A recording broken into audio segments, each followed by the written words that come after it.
ایک بادشاہ نے اپنے وزیر سے کہا کہ ایک بات سمجھ نہیں آتی کہ میرے پاس دنیا جہان کی ہر راحت کا سامان ہے، لیکن پھر بھی دل خوش نہیں۔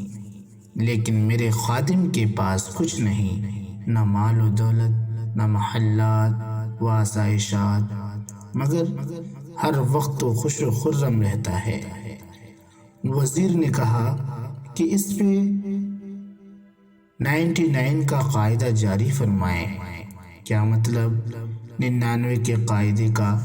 وزیر نے کہا کہ رات 99 دینار ایک تھیلی میں ڈال کر اس کے دروازے پہ لٹکا دیں، لیکن اوپر لکھ دیں کہ یہ 100 دینار میری طرف سے تمہیں ہدیہ ہے۔ دروازے پہ آواز لگا کر واپس آ جائیں، پھر دیکھیں کہ کیا ہوتا ہے۔ چنانچہ بادشاہ نے ایسا ہی کر لیا۔ خادم باہر نکلا، خوشی سے تھیلی اٹھائی اور جلدی جلدی گننے لگا۔ پتہ چلا 1 دینار کم ہے۔ دوبارہ گنتی کی، مگر پھر بھی 99 اب دروازے کے آس پاس ڈھونڈنے لگ گیا کہ شاید کہیں گر گیا ہو، مگر کچھ نہ ملا۔ تھوڑی دیر بعد بیوی بچے بھی آ گئے اور تلاش میں لگ گئے۔ یوں پوری رات 1 دینار کی تلاش میں گزار دی۔ صبح وہ کام پہ آیا، لیکن چہرہ بجھا ہوا، پریشان، نیند نہ ہونے کی وجہ سے طبیعت مضمحل اور بوجھل، روایتی فرحت و انبساط غائب۔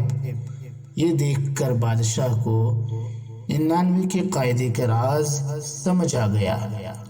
وہ یہ کہ ہم اللہ تعالی کی عطا کردہ 99 نعمتوں کو بھول جاتے ہیں اور مفقود نعمت کے حصول میں جٹ جاتے ہیں۔ وہی ہر وقت ہماری سوچ و فکر کا محور اور اسی کے لیے تگ و دو اور محنت، اسی لیے بے شمار نعمتوں کے ہوتے ہوئے بھی پریشان رہتے ہیں، ہر حال میں اللہ کا شکر ادا نہیں کرتے، جو خوش رہنے کی شاہ کلید ہے۔ اللہ ہمیں ہر حال میں خوش رہنے کی اطمینان عطا فرمائے، آمین۔